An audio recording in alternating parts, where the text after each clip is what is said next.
ठीक। तो देखो बेटा, मैथ में आपको हम संबंध पर चर्चा कर रहे थे, तो आज हम संबंध का प्रांत और परिसर देखते हैं बेटा। Domain and range of function और रिलेशन क्या है, कि रिलेशन का डोमेन क्या है और रेंज क्या है ना।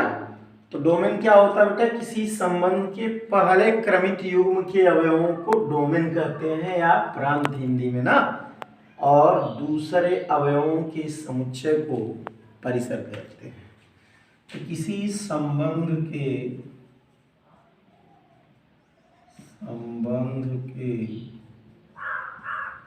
प्रथम अवयवों के समुच्चय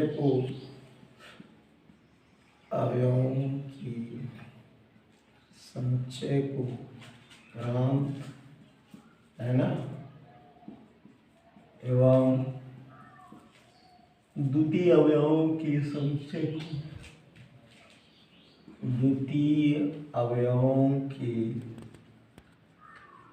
समुच्चय को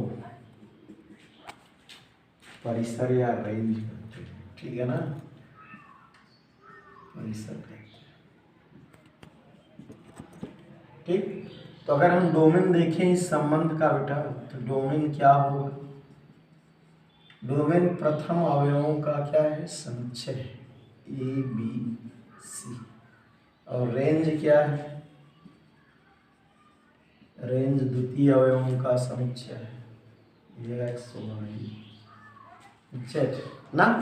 तो किसी दिए हुए संबंध के पहले अवयवों का समुच्चय डोमेन होता है, दूसरे अवयवों के समुच्चय को क्या कहते हैं बेटा? रेंज कहते हैं। ठीक। यानी ये जो संबंध है इनको आप क्या कहोगे? डोमेन। समुच्चय ए का अवयव डोमेन और बी के अवयवों को क्या कहते हैं? रेंज ना।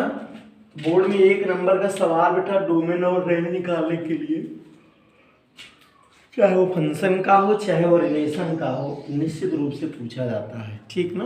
1 नंबर पे क्वेश्चन डोमेन और रेंज पर। दूसरे अवयवों के समुच्चय को क्या कहते हैं? रेंज कहते हैं। ओके, तो आप लोग बेटा ठीक से समझ लीजिए इसको। अब देखिए जरा, डोमेन रेंज अगर आप जान लिए तो हम संबंध का व्युत्क्रम संबंध देखेंगे बेटा। इनवर्स रिलेशन क्या चीज है?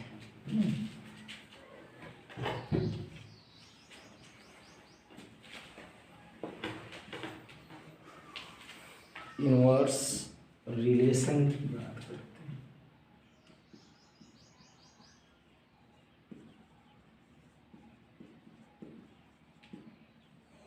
व्युत्क्रम संबंध,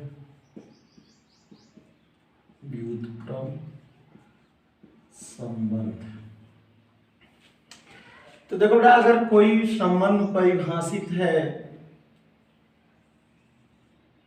समुच्चय ए से समुच्चय बी के लिए, है ना, ए बी सी मान लिया, एक्स वाई जेड मान लिया। ओके, तो बी का रिलेशन वाई से और सी का रिलेशन किसके साथ है बेटा? जेड के साथ। तो आप इसको संबंध कहते हैं बेटा कि ए एक्स है तो क्रमिक युग्म लिखेंगे, कॉमा बी का संबंध वाई से है और सी का संबंध किससे है? जेड से। अब इस संबंध के अगर हम क्रमिक युग्म के अवयवों को बदल दें बेटा ना, जैसे ए का संबंध एक्स से है तो इसको आर, और एक्स का संबंध हम ए से कर दें तो क्या माना जाएगा? Are inverse. ये है रिलेशन आर। अगर हम उल्टा संबंध कर दें तब आर इनवर्स। ये रिलेशन आर है, अगर इसको भी उल्टा जोड़ दें तो ये आर इनवर्स मिल जाएगा। मीन्स इनवर्स रिलेशन क्या है बेटा? किसी दिए हुए संबंध के क्रमिक युग्मों को बदलने पर, यानी पहला क्रमिक युग्म दूसरे की जगह, दूसरा पहले की जगह अगर कर दिया जाए तो ऐसे हम व्युत्क्रम संबंध कहते हैं। ओके, तो आप लोग देख लो, अगर आर इनवर्स निकालना चाहे तो बहुत ही सिंपल है, आप क्रमिक युग्मों को बदल दीजिए बेटा, वाई बी और जेड कमा सी। किसी संबंध के क्रमिक युग्म के अवयवों को अगर हम बदल दें, पहले की जगह दूसरा, दूसरे की जगह पहला अवयव कर दे, तो इसको हम क्या कहते हैं बेटा? Are inverse.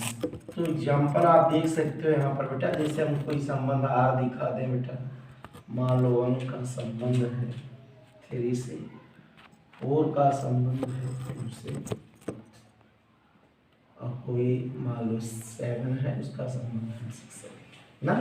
तो अगर ये रिलेशन दिया है तो इसका आर इनवर्स बताना है बेटा। आर इनवर्स में क्रमित युग्म के अवयवों को बदलते हैं बेटा। 2 4 हो जाएगा और 7 का 6। तो क्रमित युग्म के अवयवों को अगर हम बदल दे बेटा तो संबंध का हमें क्या मिलता है, व्युत्क्रम संबंध मिलता है। कि अगर ए से बी पर रिलेशन है तो हम आर रिलेशन को R such that A to B से व्यक्त करते हैं, और आर इनवर्स है तब बी टू ए। ये है संबंध का व्युत्क्रम संबंध। ठीक है, तो नेक्स्ट देखते हैं बेटा। अब हम फलन की चर्चा करेंगे जो यूपी बोर्ड के लिए वेरी वेरी इंपॉर्टेंट टॉपिक है, इसी संबंध से ही रिलेटेड है। तो आप देखते हैं फलन से, आपके सिलेबस में रिलेशन ऑफ फंक्शन दिया बेटा। तो रिलेशन आप समझ लीजिए, अब आप फलन को समझिए कि फंक्शन क्या चीज है। फंक्शन या फलन, फंक्शन या फलन क्या चीज है बेटा। आप एक विशेष संबंध की दर्जा को देखें बेटा। जैसे मान लीजिए ए है सेट ए सेट बी है, तो आपने भी एक एग्जाम्पल लिया A B C X Y Z या पी क्यू आर, कुछ भी ले लो, कोई दिक्कत नहीं है। इनकी चर्चा करते हैं। एक दूसरे मॉडल का आप रिलेशन ले सकते हो बेटा। यहाँ ए बी, मान लो ए बी सी है, पी क्यू आर है। ए को हम पी के साथ जोड़ दिए क्यू के साथ, बी को क्यू के साथ, सी को आर के साथ। दोनों संबंधों को जरा देखो बेटा, ये रिलेशन किस टाइप का है। ए का रिलेशन पी से है, आर संबंध है बेटा यहाँ, और बी का रिलेशन क्यू से, सी का रिलेशन किसके साथ है बेटा, आर के साथ है ना। और यहाँ संबंध की अगर हम बात करते पहले पार्ट में दूसरे पार्ट में, तो आपको क्या समझ में आ रहा बेटा, ए का पी से भी रिलेशन और ए का क्यू से भी रिलेशन है, और बी का क्यू से रिलेशन है, और सी का रिलेशन किसके साथ है, आर के साथ ना। तो दोनों संबंधों में अंतर क्या है बेटा, संबंध में अंतर क्या है। यहाँ देखो हर संबंध केवल यूनिक है, यूनिक माने अद्वितीय है, यानी अपना जो संबंध है केवल और केवल एक अवयव से रखता है, ऐसे संबंध को हम अद्वितीय बोलते हैं, यूनिक रिलेशन अंग्रेजी में बोलते हैं बेटा। ए का संबंध पी से और ए का संबंध किसी से नहीं है बेटा, बी के अवयवों से। बी का संबंध क्यू से है, सी का संबंध आर से है। ये क्या है, यूनिक रिलेशन। यूनिक रिलेशन माने अद्वितीय संबंध बोलते हैं इसको बेटा, हिंदी में क्या कहेंगे, अद्वितीय संबंध। कि फलन कोई नई चीज नहीं है, आप समझिए ये रिलेशन पर ही आधारित घटना है बेटा। अब यहां देखिए तो अनयूनिक रिलेशन, अनयूनिक या नॉन यूनिक रिलेशन कर सकते हो, कोई दिक्कत नहीं है। नॉन यूनिक रिलेशन ना, अद्वितीय संबंध नहीं है, अद्वितीय संबंध नहीं है। क्यों नहीं है, क्योंकि अद्वितीयता का मतलब केवल एक से हो, अगर एक से अधिक से है तो अद्वितीयता भंग हो गई बेटा। देखो ए का संबंध पी से भी है और एक क्यू से भी जुड़ गया है, इसलिए यहाँ संबंध अद्वितीय नहीं है। जबकि ये संबंध है, ये भी संबंध है, लेकिन जो संबंध बेटा अद्वितीयता का संबंध रखते हैं उन्हीं को हम लोग क्या करते हैं, फंक्शन या फलन कहते हैं। इसको हम गणित की भाषा में बेटा F such that A to B से फलन को क्या करते हैं, व्यक्त करते हैं, फलन को व्यक्त करते हैं। तो संबंध अगर अद्वितीय है, अद्वितीय संबंध को क्या कहते हैं बेटा, फलन कहते हैं। तो आप यहाँ एक लाइन में डिफिनीशन लिख लेंगे, ऐसे संबंध जो अद्वितीय हो वो फलन कहलाते हैं। संबंध जो अद्वितीय हो,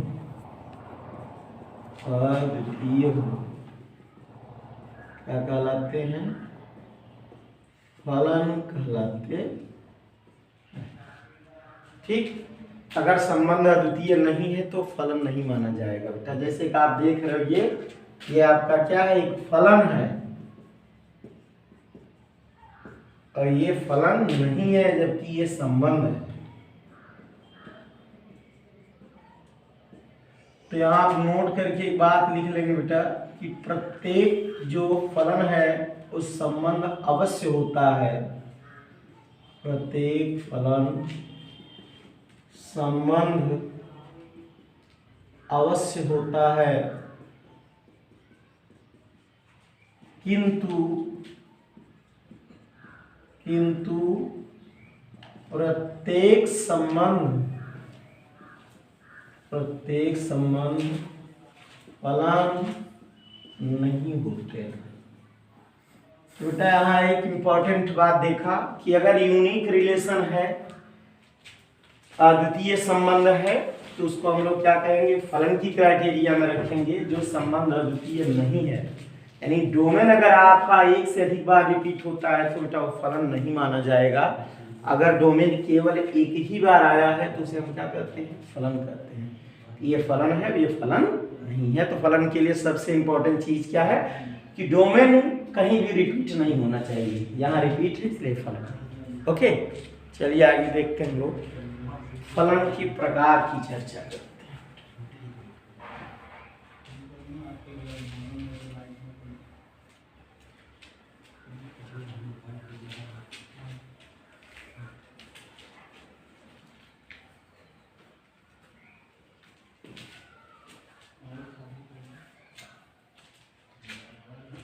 तो बेटा देखिए इधर फलन के प्रकार, क्या समझ रहे हैं आप?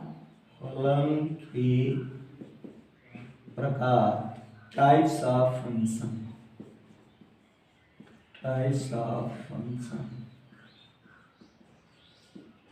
फलन के प्रकार ना। तो फलन के प्रकार में आप पहला प्रकार समझ लो बेटा, एक एकी फलन। फलन या प्रतिचित्रण इसी को कहते हैं। फलन को ही क्या कहते हैं? प्रतिचित्रण। फंक्शन आर मैपिंग होता है। Types of function R mapping, इसी को लोग मैपिंग भी करते हैं। भ्रम न हो, संबंध फलन है तो अद्वितीय फल संबंध है तो फलन कहलाएगा बेटा। तो वही प्रतिचित्रण है। एक ही फलन क्या है? वन फंक्शन या मैपिंग। एक ही फलन या प्रतिचित्रण।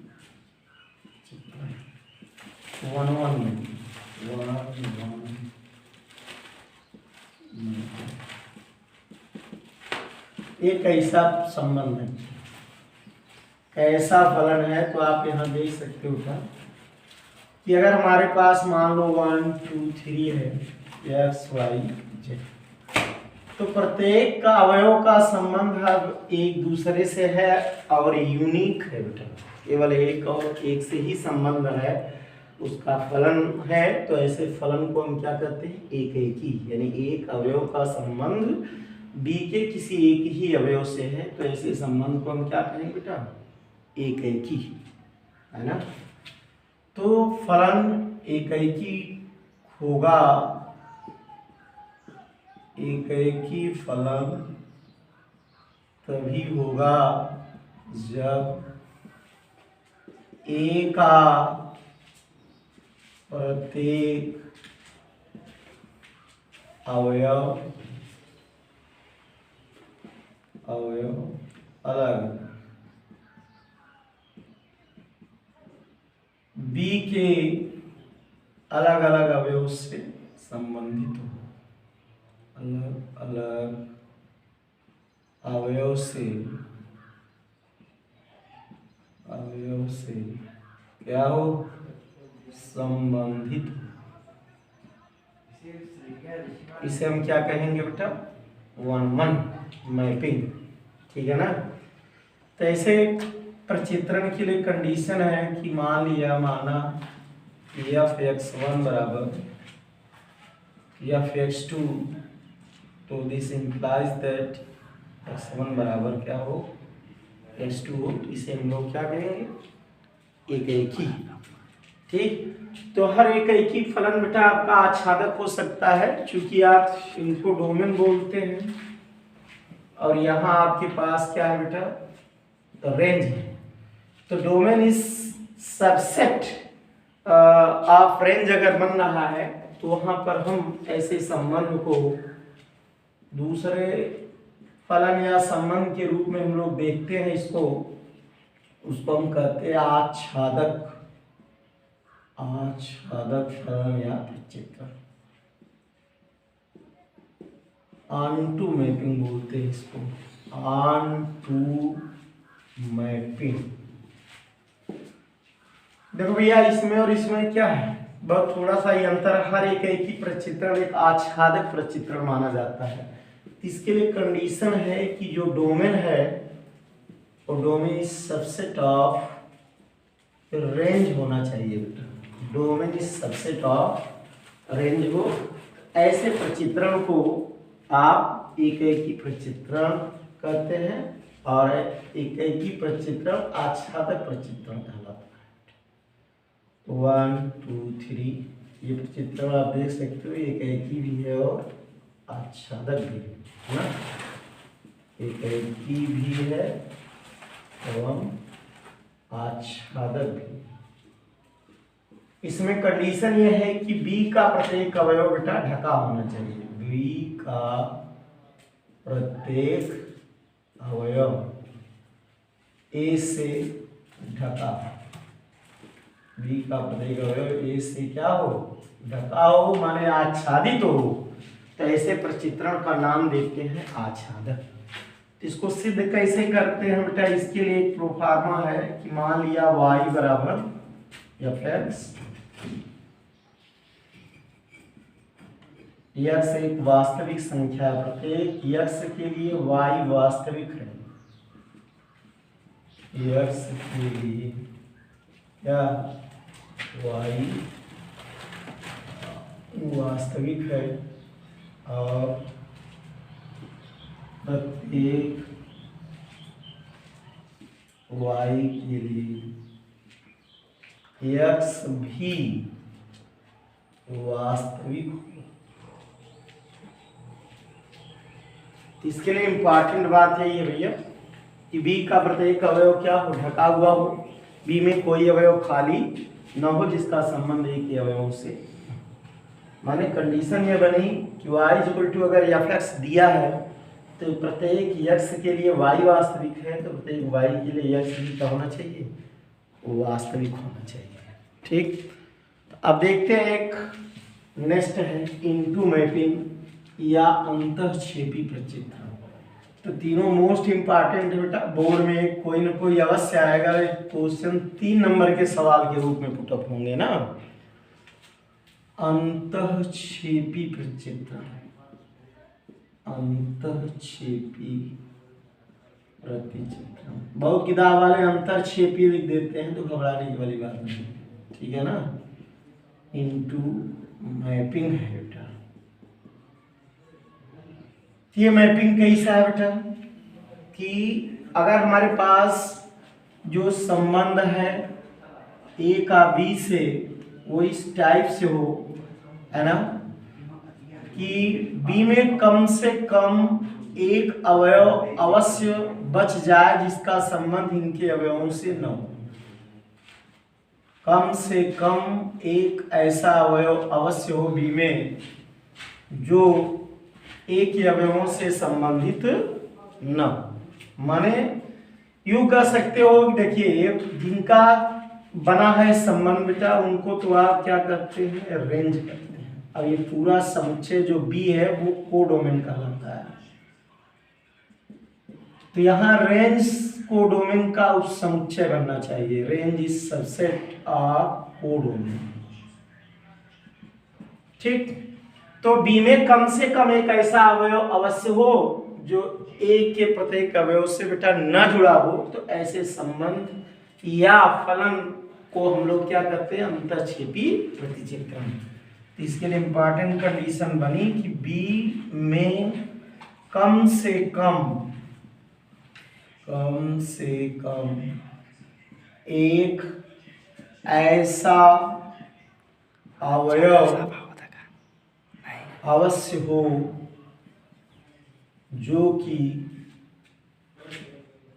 ए से संबंध न रखे। ठीक है ना, ए से संबंध न रखे।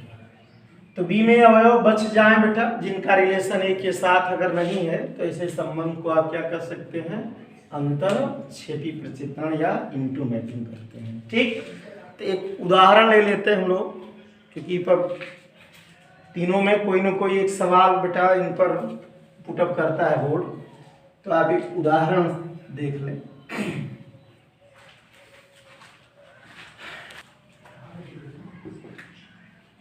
तो देखो बेटा, मान लीजिए आपके पास कोई संबंध या फलन दिया है f(x = 2x + 4) है ना, जहां x बिलोंग टू क्या है, r है ना। तो दिखाओ कि फलन एकैकी आच्छादक है, फलन एकैकी आच्छादक है। एकैकी आच्छादक बेटा यहाँ चेक करना है। एक क्वेश्चन 3 नंबर का एटलीस्ट कम से कम बेटा बोर्ड के लिए पूछा जाएगा। एक सवाल निश्चित आना हर साल आता रहता है। तो बेटा आप देख लो कैसे हम पहले एकैकी चेक करेंगे तब हम आच्छादक चेक करेंगे। तो हमने दोनों के लिए कंडीशन लिखाया है, एकैकी के लिए भी और आच्छादक के लिए। तो पहले हम यहाँ लिखेंगे कैसे, सॉल्यूशन में आप लिखोगे ये आपका प्रॉब्लम है, ठीक है ना, कि फलन f(x) इतना जहाँ x बिलोंग टू r, तो दिखाइए कि फलन एकैकी या आच्छादक है। तो सॉल्यूशन में आप देखो बेटा, एकैकी के लिए क्या देख रहे हो बेटा, माना लेट f(x1) बराबर क्या, f(x2). ये कंडीशन आप अवश्य नोट करोगे। f(x) देख रहे हो आप, f(x) में अगर हम x को रिमूव करें हम क्या लिख दें बेटा, x1, और f(x) में x को रिमूव करके क्या लिख दें, x2। तो आपके पास बनेगा क्या बेटा, 2x1 + 4 और 2x2 + 4। तो +4 तो कैंसिल हो जाएगा, दिस इंप्लाइज दैट 2x1 बराबर 2x2। तो 2 से 2 कट जाएंगे, तो x1 बराबर क्या मिल गया बेटा, x2। तो देखो बेटा, प्रत्येक डोमेन के लिए प्रत्येक रेंज है, अलग अलग है। तो मैं आपको यही कंडीशन दिखाया था। इसलिए फलन क्या है, एकैकी है, फलन एकैकी है। तो एकैकी फलन के लिए आप क्या मानेंगे, माना f(x1) बराबर f(x2), तो f(x1) की वैल्यू यहाँ से पुट करेंगे आप, जहाँ x है वहाँ x1 लिख दीजिए बस। x की जगह x2 रख दोगे तो वही f(x2) बन जाएगा। +4 पक्षांतर होगा, कटेगा, 2x1 बराबर 2x2, तो 2 से 2 बेटा कैंसिल होंगे। दिस इंप्लाइज दैट x1 बराबर क्या है, x2 है। अगर ऐसी कंडीशन मिल रही है तो फलन क्या माना जाएगा बेटा, एकैकी। अब आइए आच्छादक फलन के लिए चेक करते हैं। आच्छादक के लिए, तो आच्छादक के लिए हम मान लिए बेटा कि माना y बराबर क्या है, f(x) है, और f(x) का मान आपके पास दिया हुआ है बेटा 2x + 4। तो देखो, जैसे y x का फलन है तो हमें ये दिखाना बेटा कि x y का फलन है कि नहीं। तो हम इसको बेटा ट्रांसफर करेंगे, +4 इधर से इधर आएगा, दैट इज y - 4 = 2x, और x = y - 4/2। यहाँ प्रत्येक y के लिए हम देखते हैं बेटा कि x वास्तविक होगा कि नहीं। मैंने अभी कंडीशन में लिखा है आच्छादक के लिए कि अगर x वास्तविक है तो y वास्तविक हो, और y वास्तविक है तो आपको दिखाना है कि x वास्तविक हो। तो प्रत्येक y बिलोंग टू r के लिए आप देखो कि ये रियल नंबर देता है कि नहीं, वास्तविक संख्या देता है कि नहीं बेटा। तो कोई y आप एग्जांपल ले सकते हो, y की वैल्यू 0 ले लें, 1 ले लें, 2 ले लें, जो लेना हो। थोड़ा आप यहाँ अगर रखते हो तो 0 - 4/2 -2 मिलेगा, that is belong to r।